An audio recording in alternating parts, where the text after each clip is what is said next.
Man, j'ai tourné la saison 2 de Khalisso. J'ai commencé à tourner la saison 2 de Khalisso à partir du mois d'août 2024, je me dis. J'ai commencé à tourner Khalisso saison 1 plutôt, au mois d'août 2024. Nous sommes mois de novembre. On m'a appelé pour me dire que oui, on va commencer les tournages pour Babel saison 2 au mois de décembre. Je suis partie à une réunion par rapport à ça et tout.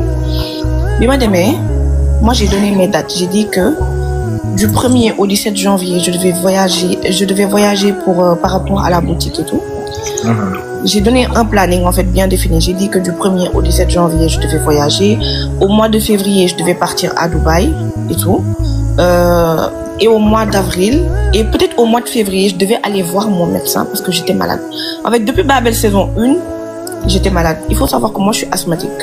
Déjà, j'ai la sinusite. J'ai une insuffisance de la valve mitrale gauche. Tout, c'est la région du cœur et des poumons. HTAP, moi, haute tension pulmonaire.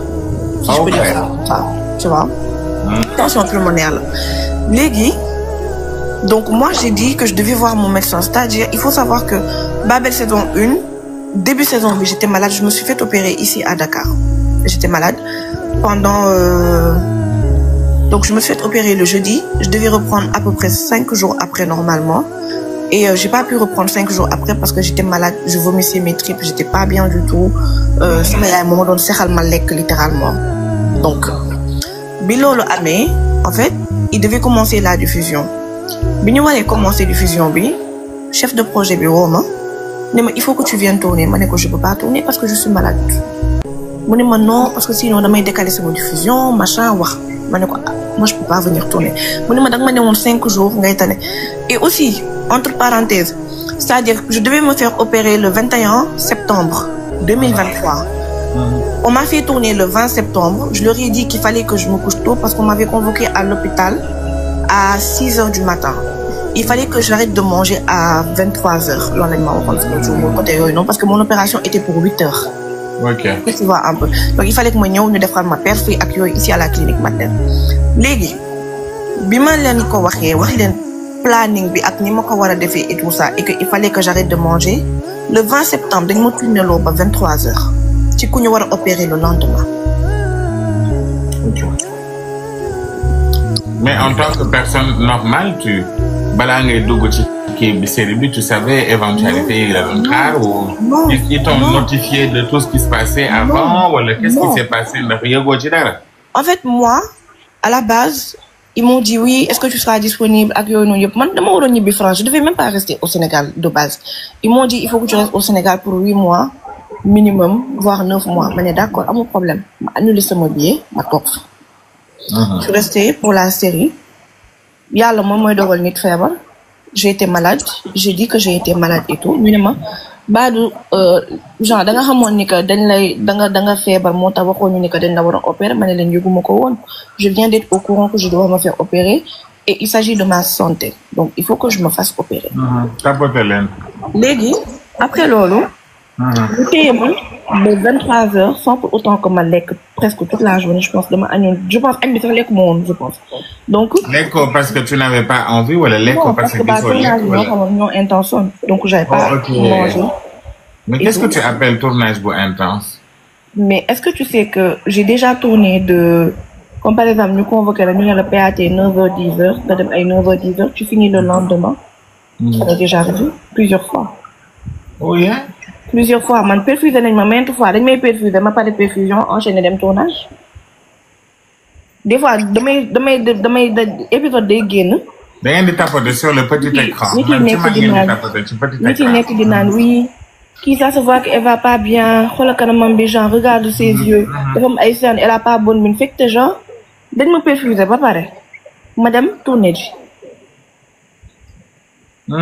Donc même ils savaient que j'avais certains antécédents médicaux. Légui bi ñu waxé ni que dañu wara def saison 2 bi mané len d'accord amul problème. Légui il y a pas de souci. Première saison bi lenn dafa amone, c'est-à-dire que dama don fébar, le chef de projet se pointait chez moi. Ne def ma jël ci. alors que j'étais malade pour me tourner. Je l'ai fait une fois. Deuxième fois, la prochaine fois que tu te pointes chez moi pour venir me chercher alors que je suis malade, en fait, je dépose plainte pour atteindre à la vie privée à l'inspection du travail. Tu n'as pas le droit de te pointer chez moi.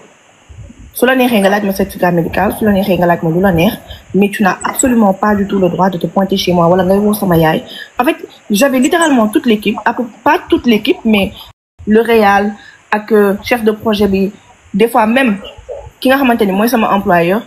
Oui, il faut que tu viennes tourner, on a besoin de la séquence, si tu viens pas, ça va être compliqué. Affaire non.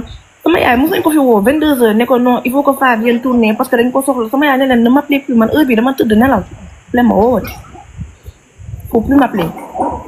Ok.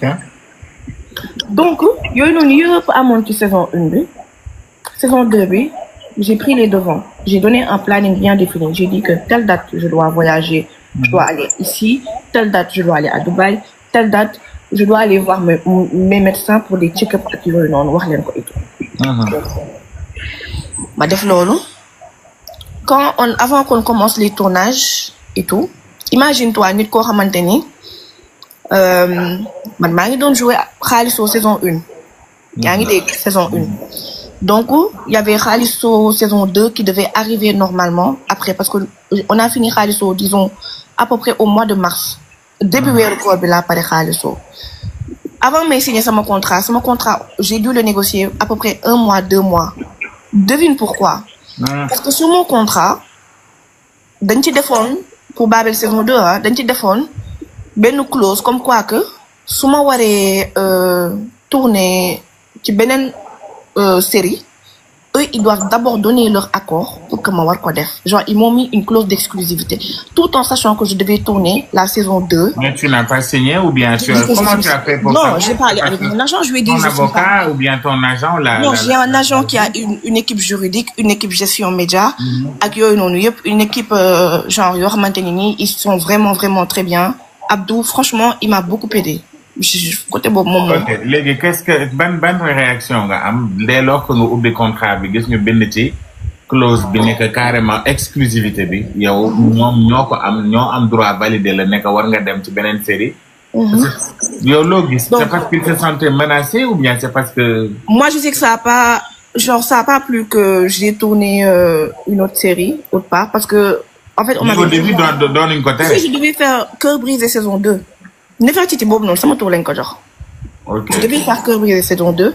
On m'a posé un ultimatum. On m'a dit, si tu fais Cœur brisé saison 2, tu ne joues pas Babel saison 2. Et tu as voulu vraiment... Non, parce que période Bob, j'étais encore dans Babel. Parce que le public... On était en fin de saison. J'étais KO, j'étais exténuée parce que des non tournées des fanans, des fois 8h, les non pareil et tout. Je passais mes journées en tournage, j'étais exténuée, donc instant bon, je pouvais pas genre jouer ci lol non. Après dem nan mangi tourner une autre série directement quoi, tu vois, sur le juste après, j'étais fatiguée, il fallait que mon opole. Comprendre. Donc j'avais déjà pris mon billet pour aller en vacances au Maroc, je me suis dit je vais prendre le temps de me reposer, je vais pas le faire pour le moment. Si je dois jouer dans une autre série, à mon bien problème, je le ferai, mais pour le moment, je veux pas tourner ou quoi que ce soit. Donc après lolu, nous defal mo clause bobu non. Biñ défé clause bobu non, il y avait une autre clause qui disait que bo tardé de 10 minutes, ñu defal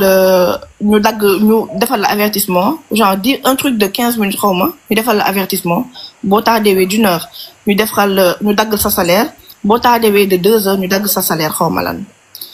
Après lolu aussi, dañu defaton benen clause comme quoi que oui, so défé faute grave, yow dañ lay ki da nga leen wara fay 100 millions. Sama agent yónnee ma contrat bi. 100 millions mooy lan. genre boo defee faute grave. boo xamante ni dafa appelle faute grave léegi par exemple faute grave mooy lan. Franchement j'ai pas cherché à savoir un Béki, je te dis. 100 millions mais le contrat c'était 200 millions xanaa. Je te jure j'ai pas cherché à savoir. Et bi ñu waxee loolu noonu yëpp après ma lire contrat bi sama agent ne ma ok qu'est-ce que tu en penses ma ne ko signé ma ni. c'est une clause signé ma ko. ma ne ko je dois faire Khalisso saison 2. Ils m'ont pas proposé de contrat d'exclusivité, donc signez-moi. Ça m'a agent ok, de toute façon, j'ai les juristes qui sont dessus et tout. Moi aussi, je trouve que tu ne devrais pas signer ce contrat. Voilà, donc, je vais faire. Non, mais tu s'il te plaît, foyer. Xam nga, bi ñu waxee lool sama agent defal leen contre-offre. Ne leen déjà la clause d'exclusivité elle saute et effectivement après ça a sauté mu ne leen ni que ok d'accord elle va être nu mu tudd sax waaye à l'heure man est-ce que xam nga ni que mos naa dem plateau Marodi ñëw toute la journée ñu ne ma finalement cette séquence dañ ko annulé alors que ça m'a pris toute la journée j'ai passé toute la journée là-bas ñu ne ma cette séquence dañ ko annulé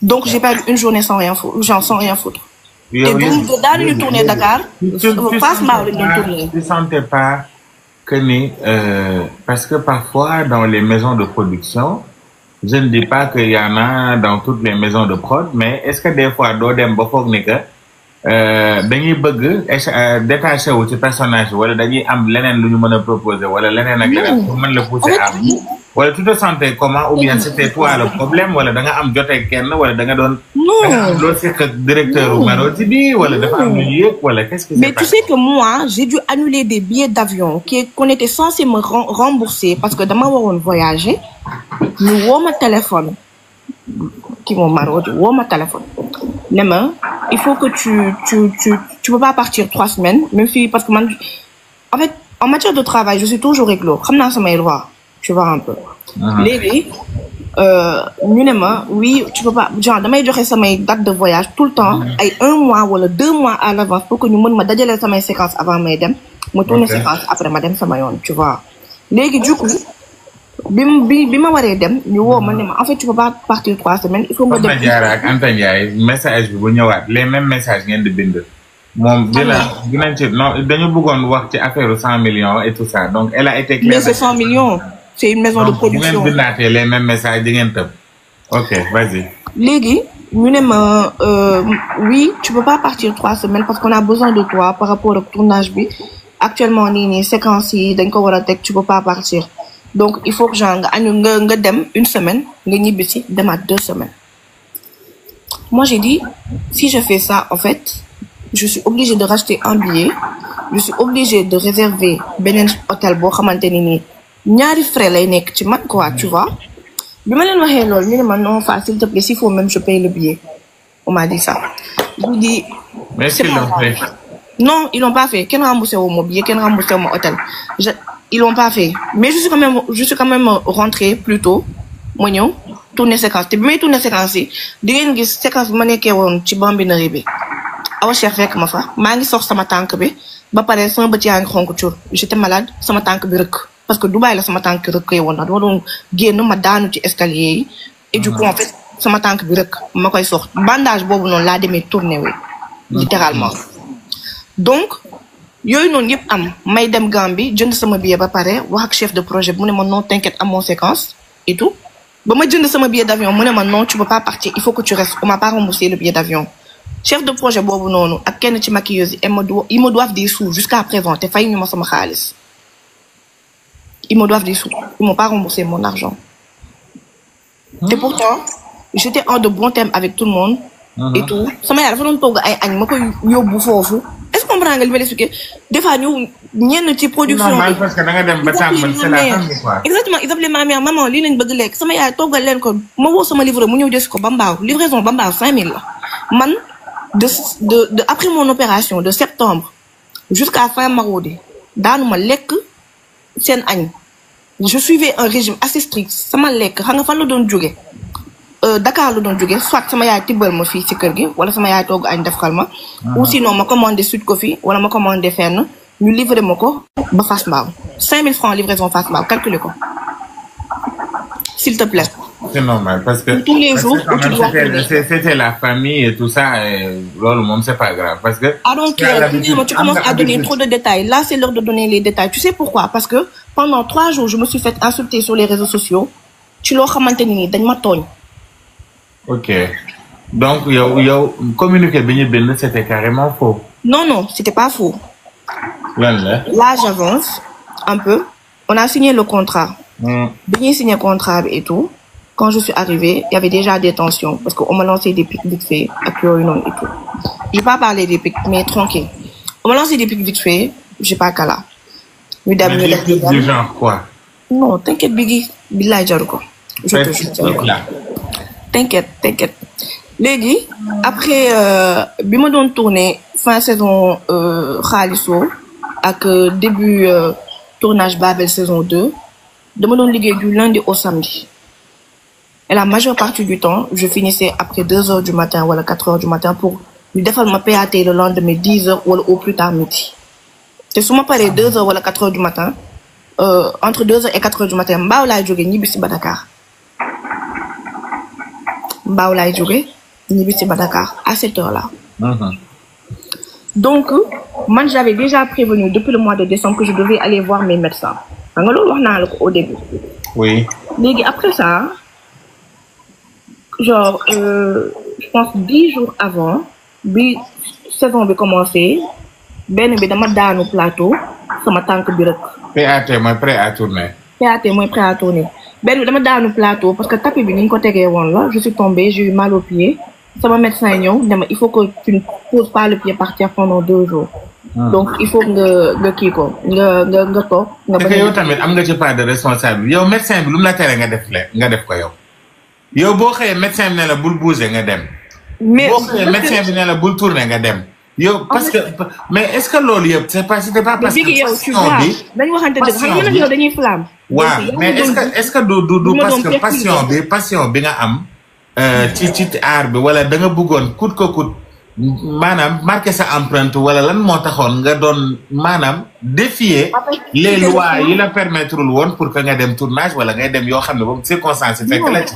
en fait c'était le comment dire c'était le sens de l'engagement bi nga xamante ne moom laa amoon. C'était pas question de passion wala dara mais je me suis engagée pour ça il faut que je me donne à 1000%. ci lii moo gën benn yoon comprendre professionnalisme moo taxoon ma ko doon def et au final ça avait mis un peu en péril ma santé li ma doon wax sànq man ak yow dañuy flamme donc à chaque fois que bu ma doon perfuser da nga ko doon gis léegi je tombais très souvent malade. man kay semaine bi ñaari yoon nga ci feebar. mu ngi noonu léegi bi ma rëkkee ñu woo ma téléphone ne ma oui ça il faut nga ñëw tourner ma ne dama rëkk plateau laa daanoo. Normalement, c'est même pas à moi d'aller chez le médecin. ñoom ñoo ma war a yóbbu médecin parce que c'est à mon lieu de travail où je suis tombée. Donc c'était à eux de prendre en charge les frais médicaux. Si jamais ça a pas été fait.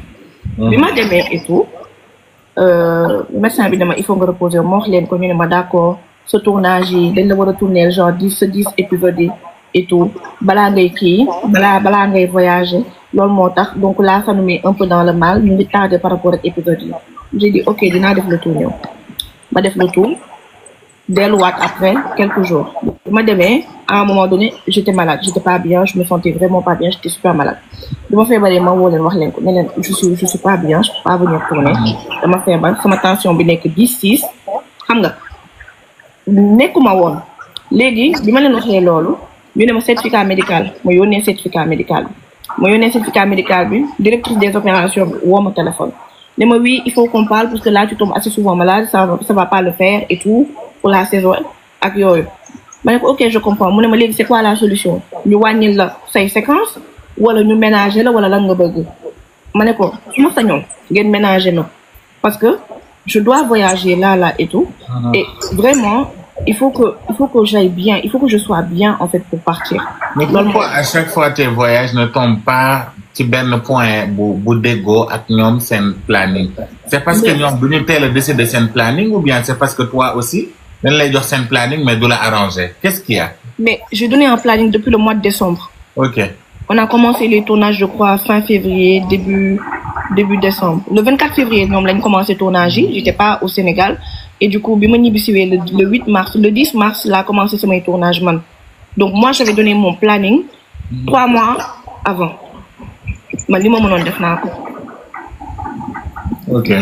Parce que man je leur ai dit nee naa leen saison 1 j'avais pas ma boutique ak yooyu noonu et tout ça la saison 2 ça va pas être la même chose parce que dama yor sama boutique dama yor beneen liggéeyu jàmbur dama nekk en freelance par rapport à une entreprise aussi. Donc liggéey yooyu noonu yëpp ma yor ba pare ak tournage yi il faut que ñu def aménagement de planning. D'accord amul problème tel ñoo jox sama agent moom moo doon envoyé planning yi. Léegi 10 jours avant mes voyages pour aller voir mes médecins et tout ak yooyu ñu woo ma téléphone ñu ne ma oui léegi lan la ñuy def tu es malade tournage yi on est en retard sur les tournages say séquences dañ cee xaw a tardé et tout diffusion bi léegi ñu commencé ko donc ça va être compliqué wax mané d'accord mais man je suis une personne teguma sama bop feebar bi je suis malade mënuma ci dara légui mën nañ def aménagement de planning man lima gënal moy que ngeen ménager ma par rapport au tournage mané ko parce que jour tel wacc na 2 heures 3 heures du matin ñu comprendre ménager moy ñu mëna déggo ñom ñaar voilà mom planning am mom emploi du temps mom nek combiné ak bossu barodi voilà xam nga donc je dis lolu moma gënal suma mon lolu franchement j'aurais rien à dire xalé bu jógee mi ne ma d'accord mané ko dans 10 jours tu dois aller faire des analyses tu dois aller faire ça et ça il faut que madame def yoy nonu yépp parce que dama wara voyager le 7 yaa ngi dégg mané dama wara voyager le 7 mu ne ma d'accord amul problème mané ko OK légui pendant cette semaine là ñu woma ma wara tourner yeneen ñaari séquence ak wa fele pour xalisso saison fin ou saison B quand j'ai demandé à aller les tourner on m'a dit que c'était pas possible parce que genre j'étais en retard à faire yoy non et tout alors j'étais en retard tout ça j'en ai parlé vite fait j'ai dit que oui je dois aller faire ça je dois aller faire et tout donc franchement j'ai les preuves de vraiment tout ce que je dis légui j'ai dit que oui il faut que voilà j'aille faire mes analyses il faut que à telle date c'était un samedi légui bima né ni que dama waron def analyse à telle date c'était un samedi elle m'a dit d'accord mané ko s'il te plaît est-ce que tu peux prévenir mu ne ma d'accord après lolu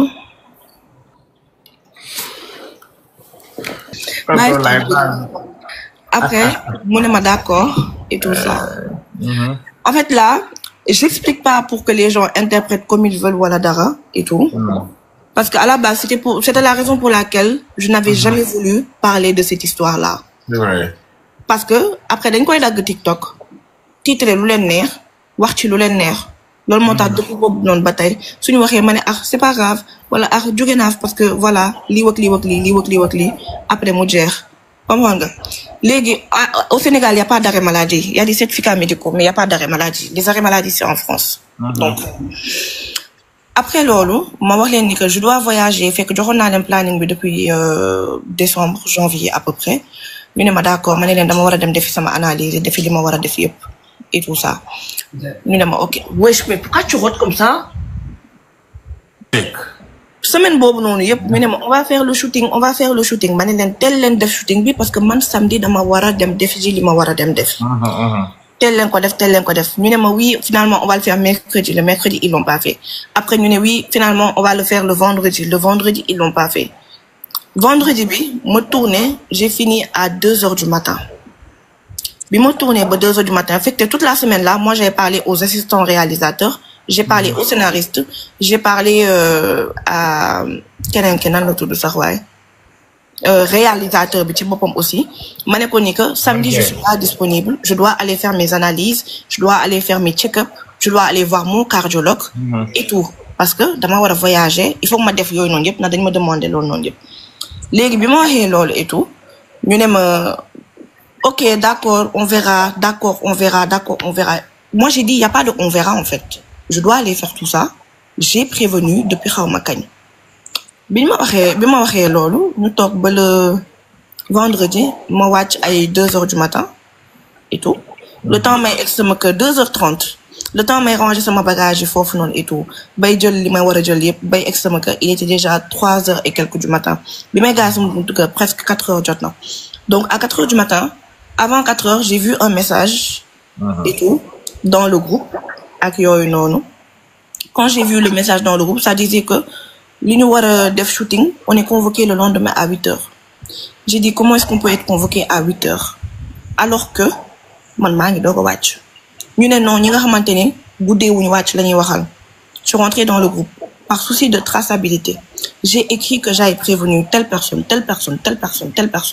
que je devais faire si et ça et que je devais faire tel jour j'avais des achats à faire ak yoy non je suis partie genre après ça m'a analysé j'avais des achats à faire au China moi j'avais plein de choses à gérer et tout j'ai dit j'ai ça à faire je dois aller chez le médecin j'ai rendez-vous chez le cardiologue légui comme vous voulez faire le shooting heure buma yéwo dinaa ñëw tout en sachant que il est 4 heures du matin donc il faut que je dorme et que je me repose et tout léegi su ma yeewoo dinaa ñëw mais fu 13 heures jotee man damay dem parce que mon rendez-vous il est pour 14 heures 13 heures fu mu jotee moi je m'en vais. Je suis arrivée directrice des opérations ne ma non tu m'avais pas prévenu ma ne ko ban sens la Nabou s'il te plaît bruit bi. mais tu avais en fait si on t'entend parler c'est comme si tu avais des problèmes yu xaw a grave ak directrice des opérations bi dafa mel ni parce que boobu ba léegi principal problème bi wala coow fu mu gën a rëyee wala lu gën a andi problème yi et tout ça son nom revient tout le temps est-ce que tu n'avais pas l'impression que affaire bi dafa gënoon profond que wala mu nekk lu personnel? Franchement ça je sais pas ça la concerne elle personnellement moi de mon côté il n'y avait absolument rien du tout. jàppaluma ko dara awma benn problème ak moom je n'ai jamais eu de souci avec elle au contraire li ma xamoon par rapport ak suñu relation man ak moom c'était que des fois dafa doon ñëw tournage yor fondé ma ne ko foo jëndee fondé mu ne ma xaaral ma commandé la donc pour man amuñu benn problème quoi. loolu laa jàpp tu vois donc man loolu laa jàpp amuñu problème. maintenant bi loolu amee mu ne ma non tu m'as pas prévenu ma ne ko si je t'ai prévenu j'ai répondu dans le groupe avec tous les acteurs.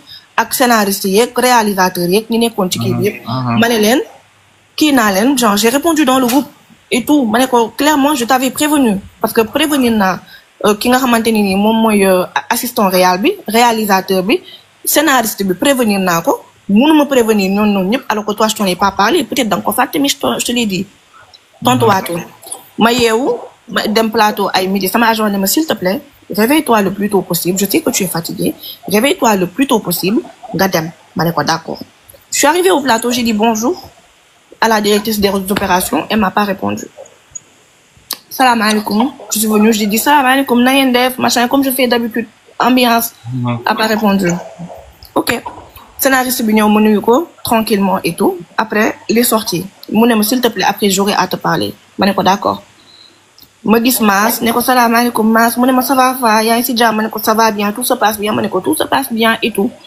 mu ne ma naka tournage yi ba méttiwul ma ne ko non ça va méttiwul c'est un peu voilà dafa xaw a intense tuuti rek mais on essaie de gérer comme on peut bi ma ko waxee loolu après ma génn dem taxaw foofu noonu di xaar ñu maquiller yeneen actrices yeeg yooyu noonu et tout ma gis ni 13h jot na ma message sama agent ne ko Abdou s'il te plaît là il est 13h moi il faut que je parte et tout mais ici j'ai l'impression que la situation elle est un peu tendue et il faut vraiment que j'y aille mu ne ma d'accord léegi va les prévenir que tu dois partir ma ne ko amul problème ma dem ci laa demee ci ñoom ma fekk leen ñoom ñëpp ñu toog scénariste bi borom maison de production bi directrice des opérations bi ma leen fa fekkee ma ne leen clairement ma ñëw ne leen ah man de maa ngi ñëw dem parce que waxoon naa leen ni que dama amoon rendez-vous 14h et il faut vraiment que j'y aille kenn tontu ma j'ai attendu 5 minutes comme ni jot j'ai dit maa ngi dem kenn tontu ma je suis sortie j'ai appelé mon agent j'ai dit que je devais y aller mais personne m'a répondu mu ne ma tu as fait ce que tu avais à faire va à tes rendez-vous va faire ce que tu as à faire ma ne d'accord ma dem samay rendez-vous jóge fa dem China Mall dem doxi li ma waroon doxi yëpp et tout lundi bi laa waroon a voyager et tout ça le lundi je suis partie en voyage ma dem voyage amul kenn ku ma message comment tu vas baa yaa ngi ci jàmm wala dara j'étais malade j'étais pas bien et tout bi ma ñëwee ma ñibbi fii après genre mes trucs médicaux et tout ça j'ai envoyé un message au scénariste pour dire que tout s'était bien passé alhamdoulilah que franchement j'ai vu les médecins que ci que ça donc j'ai mis dans le groupe que alhamdoulilah ça va machin et tout quand je suis rentrée jour bi ma egg ci Sénégal sama tension bi dafa wàcc j'étais pas bien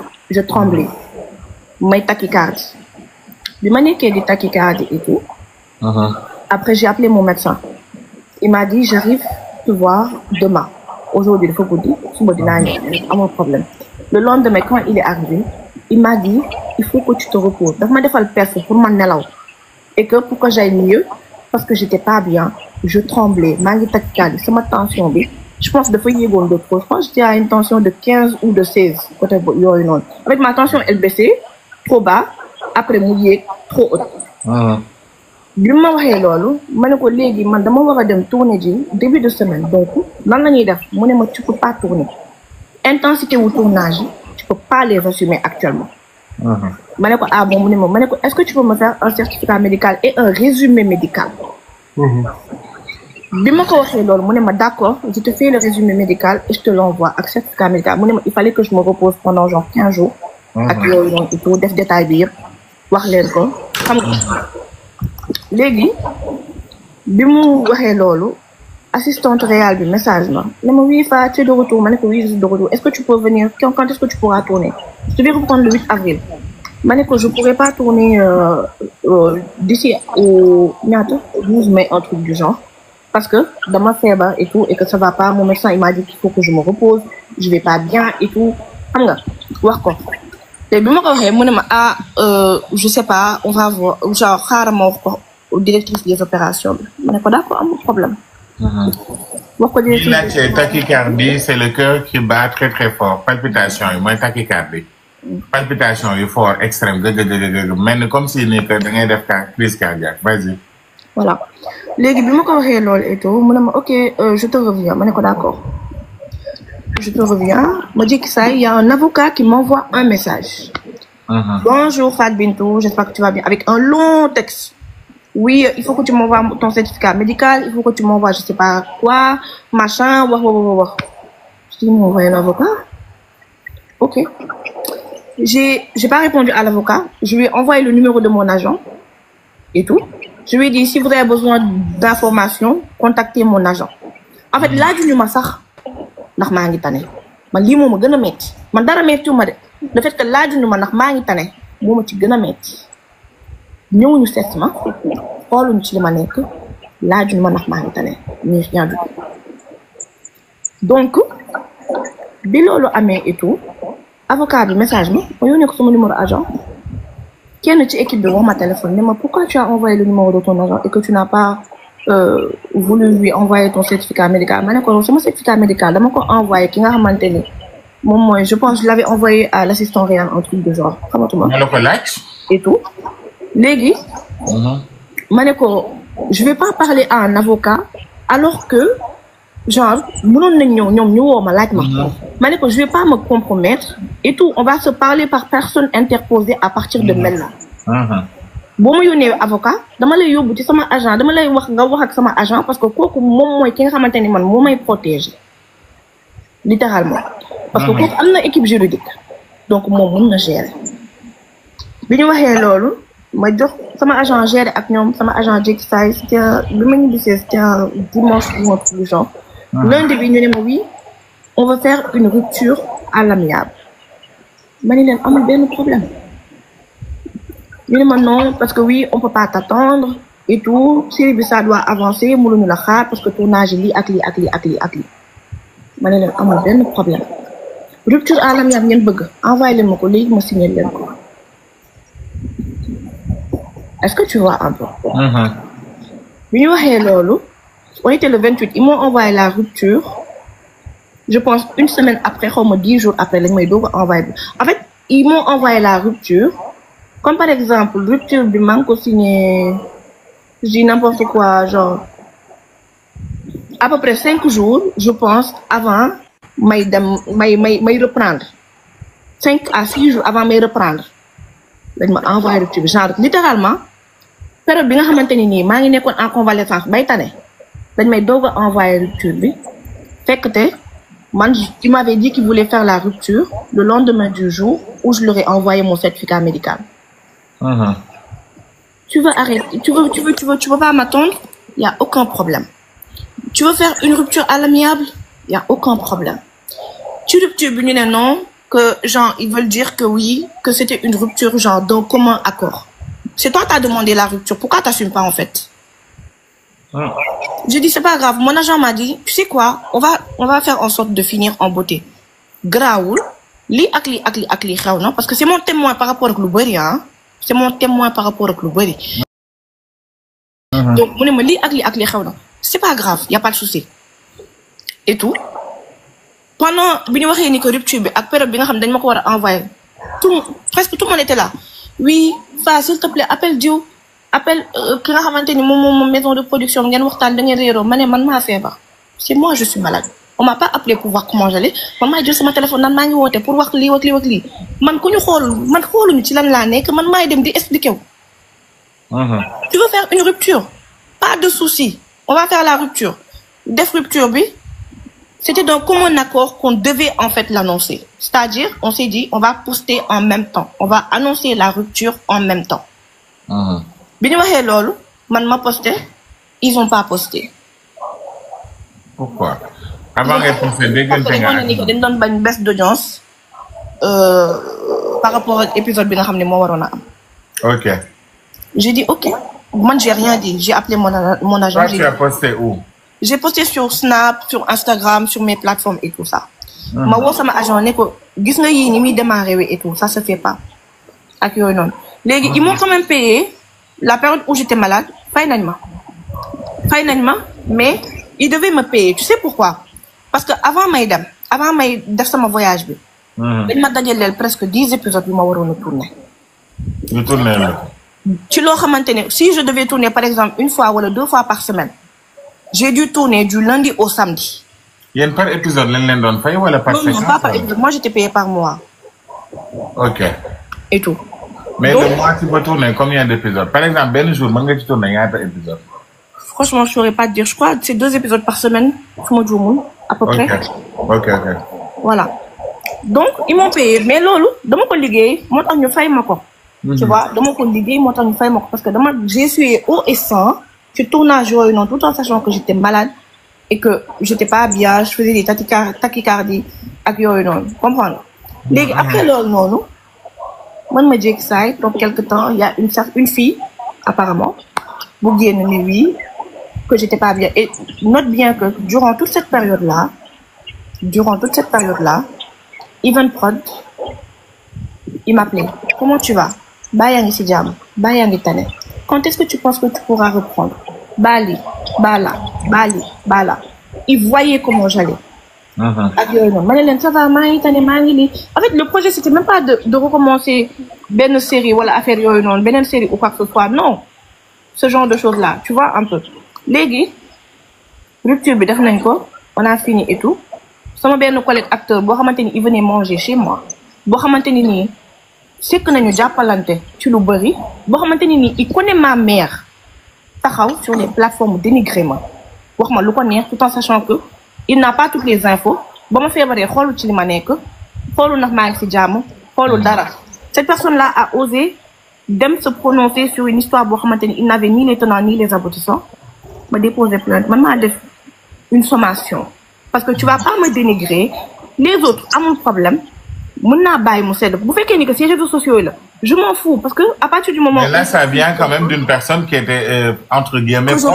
que je connais en plus tu vois une personne boo xamante ni littéralement saa yu ma doon ñibbi lu ci ëpp man maa ko doon yóbbaale. koo xamante ni nii dafa doon ñëw di fréquenter sama kër il est venu manger chez moi il est venu xamante ak sama yaay et tout cette personne là veut mal parler sur moi sur un plateau télé mais ça va pas la tête. Et ça t'a fait quoi? Non loolu ça m'a blessé tu sais pourquoi? Parce que ak lu mu mënti demee ni kooku noonu mënoon na ma woo maa yaa ngi ci jàmm ba tane nga et tout ah apparemment de lii ak lii su ma koy wax dara ma tontu ko. Est-ce que il a été mal informé ou bien dafa demee xol wala parce que. mais Biggi ça le concerne s'il a été mal informé ça c'est son problème mais qui ne se prononce pas ci loo xamante ni dara leeru ko ci c'est de la diffamation en fait. C'est de la diffamation. Raison pour laquelle il a reçu une sommation de mes avocats. Parce que, vous faites que, comme je te l'ai dit, sur les réseaux sociaux que je ne connais ni d'Adam, ni d'Ève, il n'y a aucun souci. I don't care. Je vais pas te répondre. Mais à partir du moment où toi et moi, on a bossé ensemble, et tout ça, et que tu veux mal parler sur moi, là, je ne le tolère pas. On va régler ça devant la justice. Parce que moi, je suis sur les réseaux sociaux. On va régler ça en justice. Donc, il a reçu la sommation. Nous, on a déposé plainte. Mais j'ai dit à mon avocat, on fait une sommation et tout pour qu'il arrête une bonne fois pour toutes. Une fille est partie dire que oui. Elle a recommencé le tournage. Even Prod, ils ont attendu que j'aille vraiment beaucoup mieux. Ils ont coordonné avec mon agent. Mon agent a dit non, il lui faut encore 2 semaines pour qu'elle se repose bien comme il faut, pour que mon ex jam et tout. Pour qu'elle reprenne le travail. Donc, Even Prod, moment bobu non lay dogo reprendre ak ñom. Tanena, mais avant ngay dugg ci affaire Evenprod bi on sait tous que sa diggante ak Khalil Thiam Moda c'est très fluide. Est-ce que moom il était tout le temps au courant et bonne position la ci jël ak ñeneen ñi nga xamante ni gis nañ ni que tu as été très fusionnel avec elle hormis le fait que nga nekk ci série bi ak ñoom mais dans la vraie vie quoi. Non, Moda c'est une très très belle personne franchement ba sànq ñu ngi déggante. littéralement sama kër nijaay la gàmmoo. il est cool. sama kër nijaay la gàmmoo. ouais. tu vois un peu donc tey jii nii Moda daf ma doon woo dañ doon déggante mu ngi doon xool ci lan laa nekk. On a une relation très fusionnelle, que ce soit devant les caméras ou hors caméra. Ouais. Nous, on fait que nous talk. Fat Bintou Khalil, alors que c'est pas ça, de nous dégo en fait. Il a aucun souci. Il voulait vraiment pas que j'arrête. Et franchement, c'est une belle personne. Faut que moi, j'ai rien à dire. Les concernant la deuxième personne, de ma gaine, Dem. Quand je suis partie, bosser avec Evenprod, une personne est sortie, le texte en good. Oui, da nga déclaré ni que da nga feebar alors que feebaroo pour mën a quitter maison de production bi pour dem fële mais Biggi yow xam nga ma. am naa fële ju toll ni su ma dara neexatul damay bàyyi parce que maa moom sama bopp kenn forcé wu ma. damay bàyyi dem liggéeyi ji feneen. Est-ce que tu vois. Genre, c'est réel que c'est cette personne-là qui a écrit. C'est cette personne-là qui l'a écrite, raison pour laquelle. Moi aussi, il a reçu une sommation ou bien qu'est-ce qu'il a reçu? C'est une plainte qui a été déposée et l'affaire va se poursuivre, hein, parce que moi je compte pas lâcher l'affaire. Je vais demander les mentions légales et puis après mon avocat fera ce qu'il aura à faire et puis c'est simple. Donc, bi nit kooku noonu demee bind ne oui da nga dem déclarer ni que da nga feebar que da nga bëgg arrêter. Ce qui n'est absolument pas du tout le cas. Da nga dem déclarer ni que da nga feebar que da nga bëgg arrêter looloo tax. Maison de production bi ne la amul problème mën nga arrêter ce contrat loo xamante ne lépp ay fene kese la c'est du mytho c'est des mensonges cette personne elle a menti et je le dis ici peu importe na dem plainte ji elle a menti et j'ai bien démontré qu'elle a menti quand je suis partie à la police parce que moi j'ai montré les preuves j'ai des preuves comme je l'ai dit j'ai des preuves donc nit ki dem finalement taxaw wax bi mu demee elle a sorti un contrat de travail de Marodi ne waa Marodi lay liggéeyal. I was like, okay, fine. Comme ni la demain, on va laisser la justice gérer ça. On va régler la justice tranquillement. Mais tu vas pas mentir sur mon dos, en fait. Tu vas pas aller raconter des mythos sur mon dos. Tu vas pas aller dire devant tout le monde que man ma wax ni que dama bëgg baay. Sama agent mu ngi ci live bi. J'ai aucun intérêt à mentir pour quoi que ce soit. Si je ne voulais plus de ce travail-là, damay ne clairement ni que bëgguma liggéey bi dama bëgg arrêter dama bëgg baay. Lii laa doon dem di wax. Mais il y avait une pression énorme sur ma tête. Il y avait une charge mentale énorme et tout. Léegi imaginez yow nit ki loolu noonu yëpp ça s'est passé. Ak yeneen yoo xamante ne du ma ko wax fii nii parce que c'est pas grave. Clause de confidentialité. Non, il y a pas de clause de confidentialité. Il y a pas de clause, il y a pas de. Il y a pas de clause de confidentialité. Il y a pas de clause de confidentialité de rien du tout. Mon contrat est terminé et tout. Contrat bi jeex na. Mais quand même, quand tu signes un contrat de prod, on te dit qu'il y a une clause de confidentialité d'une date limitée. Non, de clause de confidentialité, mais ça se limite juste en fait par rapport à li nga xamanteni ni mom moy tournage yi, c'est-à-dire tu n'as pas le droit de divulguer li nga xamanteni mom mo wara daw scénario bi ak tu n'as pas le droit de filmer ak yoy non. C'est simple, c'est tout. Dire non, l'autre, il n'y a pas de clause de confidentialité par rapport à ce que j'ai le droit de dire ou pas. Et de toutes les manières, en fait, comme je l'ai dit plus tôt, je ne vais pas me mettre à parler sur les réseaux sociaux tout en sachant que nous ne pouvons pas enregistrer ou ne pouvons pas dire. Demain, si on doit aller genre en justice et tout, moi j'ai toutes les preuves. J'ai toutes les preuves de ce que j'avance. C'est simple. Donc après ça, je me suis fait insulter sur les réseaux sociaux. Les gens m'ont traité de tous les noms d'oiseaux. Oui, traître nga. Mais là, tu te sentais comment? Parce que quand même, tu as quitté. Parce que quand même, il faut qu'on le dise. C'est comme dans un ménage polygame.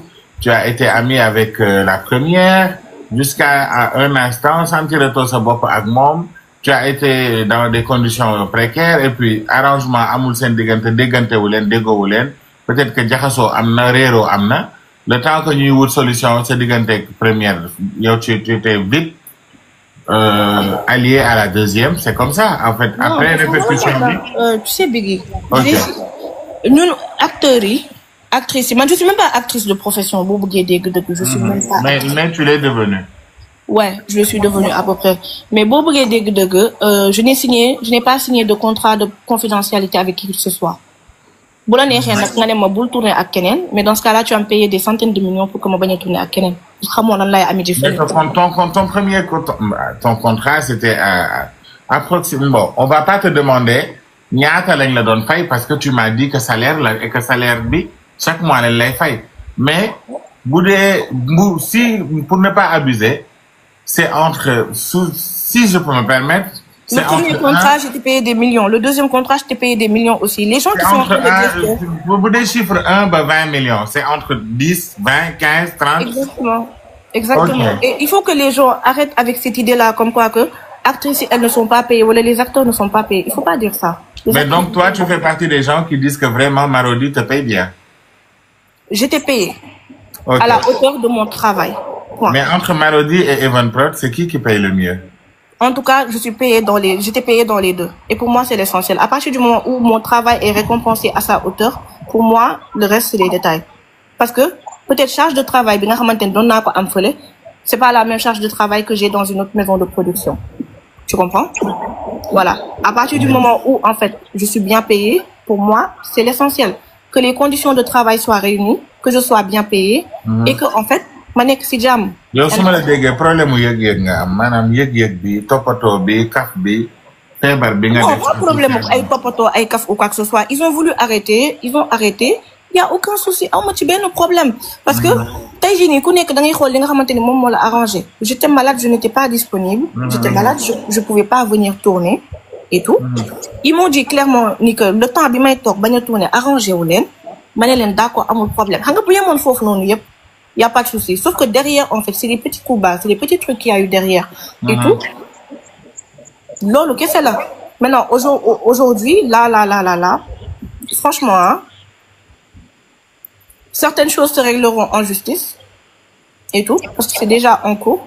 Et tu penses que justice va régler l'oli pour à l'amiable et tout ça? Parce que tu es très proche de acteurs. Mais imagine si aujourd'hui tu peux est-ce que tu voudrais bien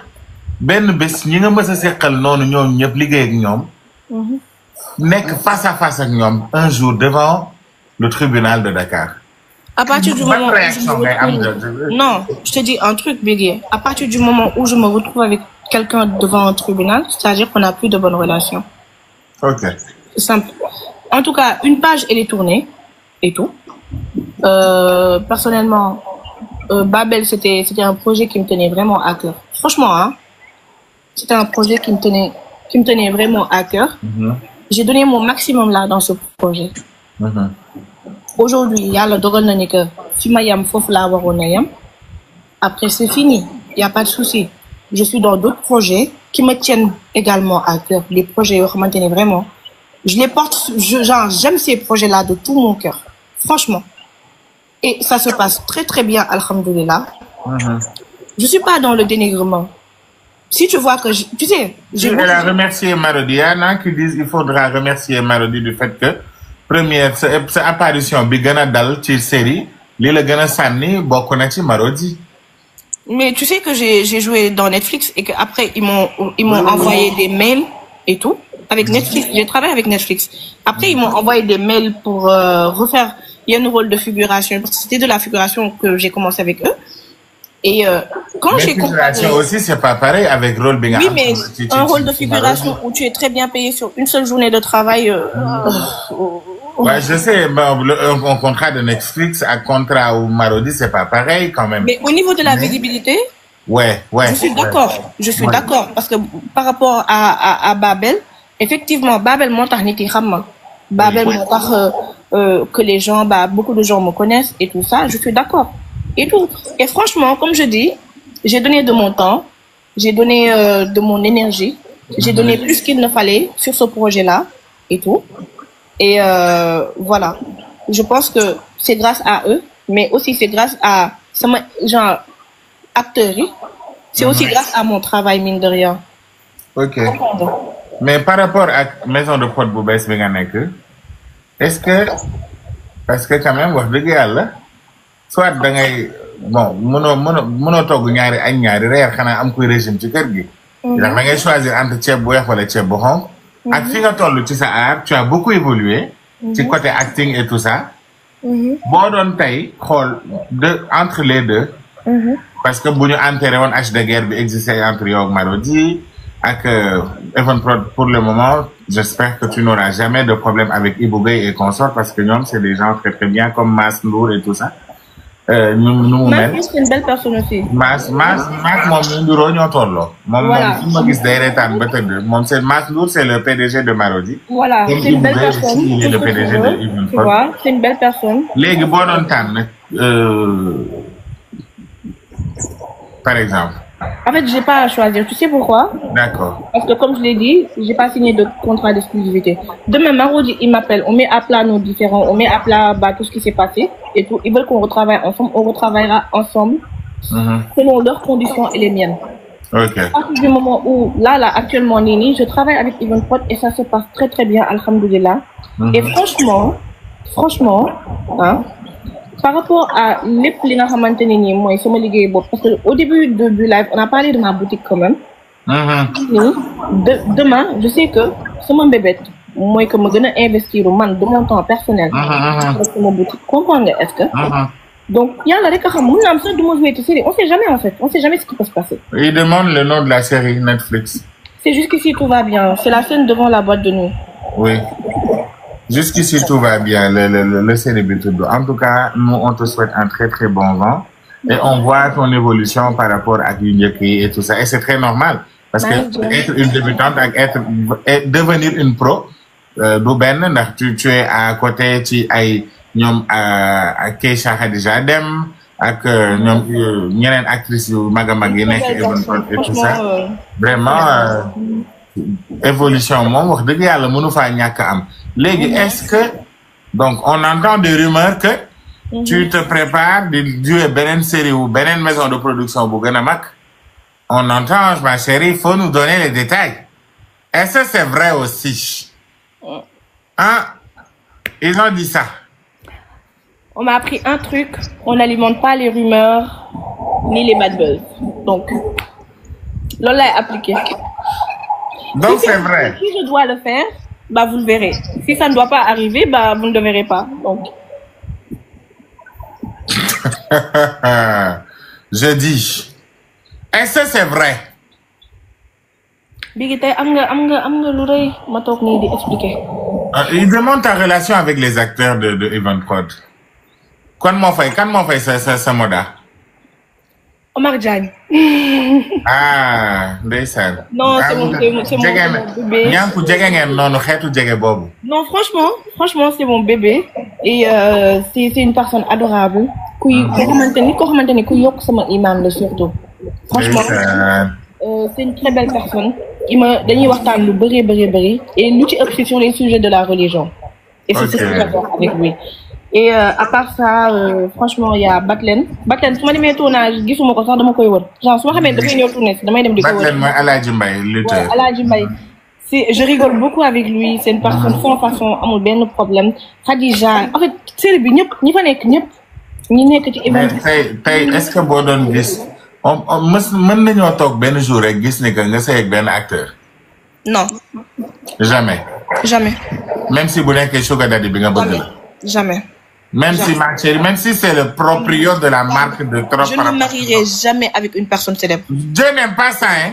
Jamais, je ne me marierai jamais avec une personne célèbre. Mais pourquoi il te demande pourquoi le nom de Leila Thiam fait problème? Je sais pas. Mais non, d'ailleurs yaakaar ni yow ak Amina Kébé vous avez des soucis ou pas? Amuñu benn problème sans ma. C'est une très belle personne. Elles sont sœurs, hein? Amul benn problème nit ku baax. Elle n'a pas de souci, Amina, elle est très calme, elle est correcte, elle est belle, elle est gentille et nekkul sax ci yii man je pense que dafa dugg ci art bi juste pour passion mais elle a pas besoin de ça. Donc voilà. Elle a acheté, c'est une très belle personne. Elle achète tout partout. Fu mu romb nit di lay jënd Amina Kébé c'est une voilà, que ce soit elle, que ce soit Awa Cheikh moom sama doomu yaay la sama yaay moo ko bëggal boppam. Mais venir à la maison, manger à la maison. Awa Cheikh ñëpp ko bëgg. ak yëpp donc franchement c'est voilà c'est des très belles personnes. moom noonu la Biggi. damay dem wax ak sama chéri du dëgg. waaw kay merci beaucoup. waaw léegi dernière question. On peut t'attendre dans ben foyer. Tu es poli ou mono, ma chère? Alors, je remercie vraiment tous les gens qui ont regardé le live. Tu es poli ou tu es poli? Merci beaucoup. Parce que quand tu vas prendre ton sugar daddy, du direct de la harnek, va quelque part. Tu sais, ma chérie, pardonne-moi. Énormément. Comment pardonner? Donne-moi la réponse. Ma chérie, pardon. Poli, monopoly. Tu veux? Tu es poli. Tu es poli. Big. Tu es poli. À tout à l'heure. Bisous. Merci beaucoup. Et attends, Biggie, une dernière chose. Si j'ai dit quoi que ce soit à Bormantenini, c'était pas correct, voilà Dara, je m'excuse auprès de toutes les personnes qui ont pour dire vrai. Et franchement, j'aimerais beaucoup que mes paroles ne soient pas mal interprétées. D'accord. C'était pour éclaircir les choses. Et oui. Voilà. Donc, parce que comme tu es une femme et tu as en quelque sorte reçu des commentaires yoo xamante ni peut-être que ça ne t'a pas plu comme noonu la amee ñoo xamante ni dañuy recevoir ay commentaires yoo xamante ni peut-être yow mën nga provoquer le fait que ñu leen di xas c'était vice versa et que ñoom xëy na mën nañ ko ñoom Asta groupe boobu noonu yëpp ñoom Asta ñoom Soda c'est des gentilles filles que je vois sur les réseaux à chaque fois qu'on dit du mal de moi elles me défendent. Franchement elles sont pas obligées des fois dañuy nekk di leen saaga di leen wax ay wax yu ñaaw. La personne avec qui tu as eu des problèmes dernièrement celle qui a écrit les posts et tout c'est une personne mais elle est calme elle est trop bien je sais pas ban problème moo war a am yéen ñaar seen diggante sax parce que de nature yéen ñaar a ndiroo ay tubaab ngeen yéen ñaar ay tubaab ngeen.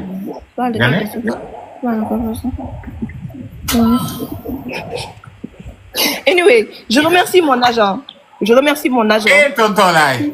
Pour son Abdou. Merci beaucoup. Parce que di ma saaga si internet bi, il m'a envoyé des pots de glace chez moi et tout pour me dire t'inquiète pas, ne regarde pas les réseaux sociaux, ne réponds pas et tout. Mais nga joxe les secrets, les tips là, ton teint, les sourcils, la perruque et tout ça. Les sourcils. Salifal moo ko defaral Salifal c'est ma nièce. Non, même pas, c'est juste de l'épilation à la cire. Voilà. Secret de beauté. nee na diwul bàyyi na diwul depuis 6 mois. Période bi joxe na ref bi. Oui non. Et merci beaucoup sur sa nouvelle page donc elle a été piratée ci beneen page am bu bees. Oui c'est ça ma nouvelle page. Voilà Bébé Sow mooy page am bu bees bi suivez-la en masse il faut qu'elle atteigne les 10 millions 20 millions. ngay def Fespaco di def défilé yu mag yi. amiin bokk ci égérie yu mag yi des Louis Vuitton et tout ça ñu lay woo. Amiin. Vraiment tu es une personne incroyable. Merci beaucoup. Puis macha allahu rabbi yal na la yàlla yokk. Amiin nga nekk ci lu baax. Amiin ba yàlla dogal comme c'est pas poli ou bien mono que tu passes. Et j'ai gagné un prix au Mali aussi hein. Faut pas l'oublier. C'est ça. Voilà. J'ai eu un trophée au Mali. So, merci beaucoup. Là, j'en ai 3 à mon actif. Merci à vous qui me soutenez. Merci à toutes les personnes qui ont maintenu pour vote voter. Merci à toutes les personnes qui ont maintenu. En fait, franchement, en fait, mon cœur il déborde de joie. Et merci à vous. Merci pour votre soutien indéfectible. Vous devez peut-être duma activer parce que yéen a may seetaan duma def ngeen a faa du baale fa kii day baale kay nef day ba ak gaaw a baale nef day baale de. lii moo ma fi bàyyi woon au revoir. day jéggale waa baax na ok bisous.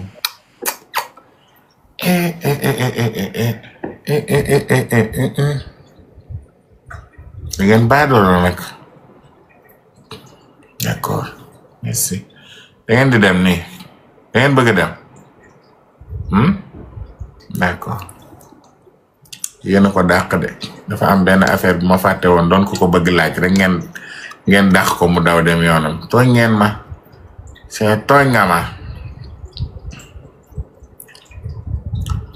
je prends mami ko mami